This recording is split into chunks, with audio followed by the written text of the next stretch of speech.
move on to the next thing. And it's a never ending process. It's, like everybody's like, oh, I want the sexy Facebook ads. And we're like, man, that's like step 7.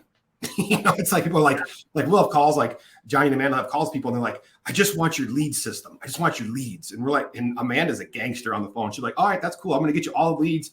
And then we're going to follow up in, 60 days on this. And then you're going to be like, hey, the leads aren't very good because we're not getting enough appointments set. And it's like, it's not a lead issue. It's an appointment setting issue. And then you break it down for them and you circle back. You're like, how good is your Google? We're a Google first company. It's like, we preach Google to the end of time because people are going to Google you. You have to be on top of everything for Google. Yes, Facebook's sexy. Yes, back in the day, you could get a gazillion leads for no dollars, but those days are gone. Now it costs more money to get less interested leads. Yes, the leads, we always tell people who are like, oh, Facebook, the leads aren't as good. Well, yeah, because they're not looking for you. You're interrupting them and like, oh, that looks kind of cool. I might try that someday. So people are like, oh man, I got 10 Facebook leads. And I'm like, well, cool. That means maybe like 2 or 3 are like interested now, and the other 2 or 3 are interested 6 months from now, and 1 or 2 interested a year from now. And they're like, oh man, that sucks. But it's like, no, you're playing the long game, because it's it goes back to the compound effect, which you haven't read that book. I haven't brought that up in a while, but read that book. You just build all these things, they compound. So it's like, man, they see you on Google, they see you on YouTube, then they see you on Facebook, and they're like, oh, hey, yeah, oh, I want to try that. Oh, they got a special this month, $150 off the first month. I should really get little Johnny in, jujitsu lessons. But if you're not doing those little things, you're not holding yourself accountable, that's when all the problems happen. That's when we see it with clients that leave and come back, because they're like, man, I have everything, but my numbers aren't going up. We're like, well, yeah, who's holding you accountable? And they're like, me?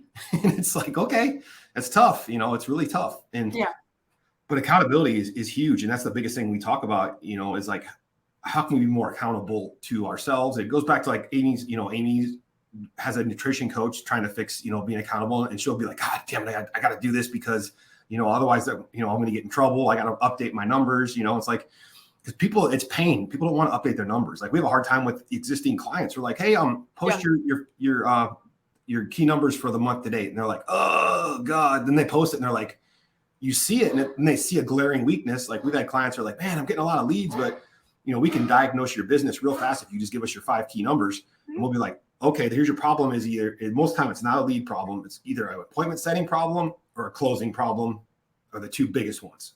Yeah. Forever. And the cool thing is, when you track it and you're accountable, then you're like, because some people are like, oh man, my sales guy's sucking. He's not closing. We only got 15 signups. We only get 25. I don't know what's going on with my sales guy.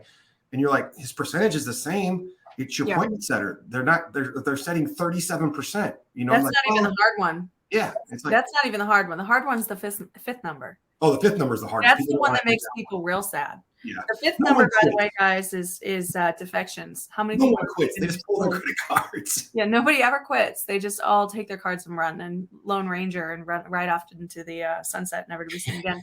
But yeah, nobody ever does though, but they all do. But yeah, that's the one where it's like, man, you got to hold yourself accountable to your own numbers. But people are afraid to even do that.